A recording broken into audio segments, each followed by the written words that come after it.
Orange cake recipe. নমস্কার বন্ধুরা, আমি সঞ্চিতাস এসেন্স রেসিপিস ইউটিউব চ্যানেলে আপনাকে স্বাগত। নিশ্চয়ই ভালো আছেন এবং সুস্থ আছেন। এই কনকনে ঠান্ডায় যদি এই রকম একটা সুন্দর কেক, আপনি অরেঞ্জ কেক যদি বানাতে পারেন ক্রিসমাসের জন্য, চলুন তার জন্য আমি আপনাকে রেসিপিটা আপলোড করে দিচ্ছি। তো এখানে ভীষণ ইজি আপনি এটা তৈরি করতে পারবেন, আর খুব সুন্দর খেতে, মানে ভীষণ অপূর্ব খেতে লাগবে এই রেসিপিটা। মানে এই কেকটা যখন খাবেন না, তখন ভীষণ ভীষণ ভালো লাগবে। সত্যি বলছি, আপনি চায়ের সাথে খেতে পারেন, এমনি স্ন্যাক্স হিসেবে খেতে পারেন।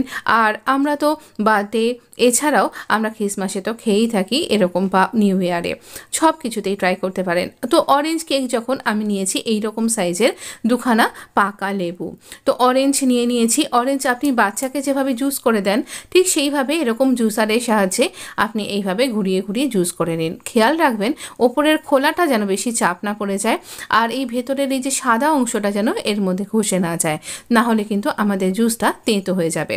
তাই আমরা এখানে দুটো লেবু থেকে এরকম করে জুস বার করে নেব। অ্যাকচুয়ালি ছোট চায়ের কাপের আমাদের 1 কাপ জুস লাগবে, তাই আমরা এই রকম করে জুসটাকে বার করে নেব। যদি কোনো বীজ ভেতরে চলে যায় তাহলে এভাবে চামচের সাহায্যে এটাকে বার করে নিন। মোটামুটি প্রায় 1 কাপ আমার হয়ে গেছে। এবারে আমরা নিচ্ছি বেকিং পাউডার, একদম চামচের ডগায় যেটুকুনি ওঠে সেইটুকুনি নিচ্ছি বেকিং পাউডার। আর আমরা নিচ্ছি এখানে হাফ চামচেরও কম নিচ্ছি আমরা বেকিং সোডা নিয়েছি ওইটুকুনি, আর এটা বেকিং পাউডারটা বেশি। তো দেখুন আমার অরেঞ্জ জুসটা তো খুব বেশি নয়, এই মাপ করেই আমরা কিন্তু সব, মানে পুরো 1 কাপ নয়, তাই পুরো 1 কাপ নয়, এরকম চিনিকে গুঁড়ো করে নিয়ে নিলাম। আর এই রকম মাপেরই কিন্তু আমি নিয়েছি ময়দা। তো প্রথমে আমরা নেব, মানে এই মাপটাকেই ঠিক রাখতে হবে যে এই জুসের মাপেই সব কিছু করতে হবে। এখানে আমি না বাটার দেব না, তো আমি এখানে দিচ্ছি 1 চামচ তেল। তো এখানে তেলটা আপনার মতন করে আপনি দিতে পারেন, যে আপনার যতটা দরকার সেই অনুযায়ী দিতে পারেন। তো আমি এখানে মোটামুটি 3 টেবিল চামচ তেল এখানে ব্যবহার করেছি, এটা একটা টেবিল চামচের মাপ। তো এখানে আমি এভাবে দিয়ে দিচ্ছি ময়দা, আর এই যে বেকিং পাউডার আর বেকিং সোডাটা নিয়েছিলাম সেটাকেও একসাথে 3টে জিনিসকে চেলে নিয়ে আমি এখানে দিয়ে দিলাম। দেবার পর সব কিছুকে ভালো করে মিশিয়ে নিতে হবে। প্রথমে তাহলে অরেঞ্জ জুসের সাথে চিনিটাকে গুলে নিলাম, তারপরে মানে গুঁড়ো চিনিটাকে, তারপরে আমরা দিয়ে দিলাম এই সমস্ত শুকনো ইনগ্রেডিয়েন্টসগুলো আর তেল। এখানে কোনো অরেঞ্জ জুস যেহেতু আমি ব্যবহার করেছি, তাই কোনো আলাদা করে ভ্যানিলা এসেন্স বা অরেঞ্জ এসেন্স আমি ব্যবহার করছি না, শুধুমাত্র এতেই খুব ভালো হবে। একটা স্টিলের বাটি নিয়ে নিয়েছি যাতে আপনি তরকারিগুলোকে ঢেলে রাখেন, সেই টাইপের বাটি। আর তার মধ্যে আমি দিয়ে দিচ্ছি এইরকমভাবে তেল মাখিয়ে নিয়েছি বাটিটাতে, যাতে খুব ভালোভাবে ইজিলি আমার এই কেকটা ডিমোল্ড হয়ে যায়। আর এই কেকটা আমি দিয়ে দিলাম।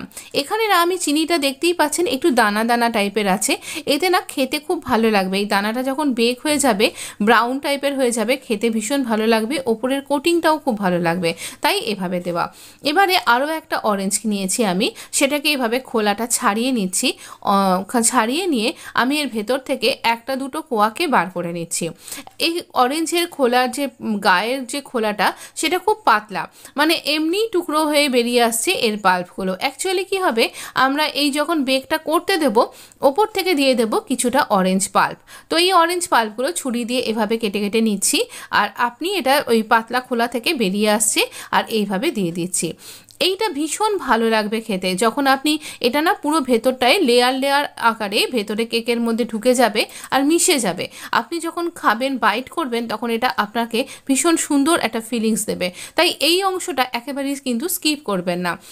এই অরেঞ্জ পাল্পটা ভীষণ ভালো একটা ফ্লেভারও অ্যাড করবে, আর ভীষণ সুন্দর খেতে লাগবে। অবশ্য করেই এই পার্টটা একেবারেই স্কিপ করবেন না, বারবার করেই বলছি। এখানে একটা বড় একটা আয়রন পাত্র, একটা ডেচকি টাইপের, এটাকে আমি প্রি হিট করে নিয়েছি 15 থেকে 20 মিনিট। এখানেই আমি কেক তৈরি করি, কোনো নুন টুন দেবার দরকার নেই। আপনি এরকম পাত্র হলে এভাবেই করুন, না হলে পারে আপনি কোনো বড় ডেচকি তাতে নুন দিয়ে নিন।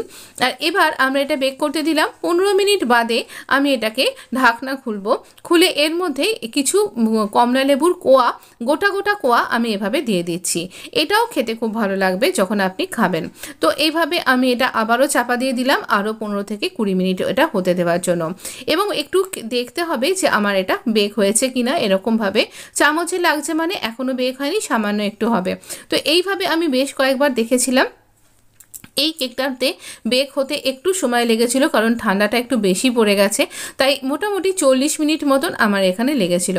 তারপরে আমি এটা একদম রুম টেম্পারেচারে আসা পর্যন্ত এটাকে এভাবেই এর মধ্যে রেখে দিয়েছিলাম, যতক্ষণ না আমি এটা ধরতে পারছি। একেবারে যখন ঠান্ডা হয়ে গেছে তখন এইভাবে ছুরি দিয়ে চারটে দিক ঘুরিয়ে দিয়ে এইভাবে দেখুন গোল গোল করে ঘুরিয়ে নিচ্ছি, আর এইভাবে তলাটা ছেড়েও যাচ্ছে। মোটামুটি একটুখানি ওই যে চিনিগুলো ছিল একটু আটকে গেছিল, ওই সামান্য একটুখানি আমার দেখুন বাটিতে লেগে গেছিলো। এটাতে কিছু হবে না, এটা পুড়েও যায়নি, কিছুই না। তো এটা ভীষণ সুন্দর খেতে হয়েছিল। এই যে বাইরে যে চিনির কোটিংটা সেটা ভীষণ ভালো লাগছিল খেতে, ভীষণ ক্রাঞ্চি একটা বাইটে দিচ্ছিল, আর অরেঞ্জের এই ভেতরের পাল্পগুলো ভীষণ খেতে ভালো লাগছিল। অবশ্য করেই এই ক্রিসমাসে বা নিউ ইয়ারের জন্য বা এমনি এমনি এইরকম একটা অরেঞ্জ কেক কিন্তু বানিয়ে নিতেই পারেন। আর ভিডিওটা ভালো লাগলে লাইক করতে কিন্তু ভুলবেন না। চ্যানেলটা যদি এখনও সাবস্ক্রাইব করে না থাকেন তাহলে please subscribe my channel, please support my channel. ভালো থাকবেন, ধন্যবাদ বন্ধু।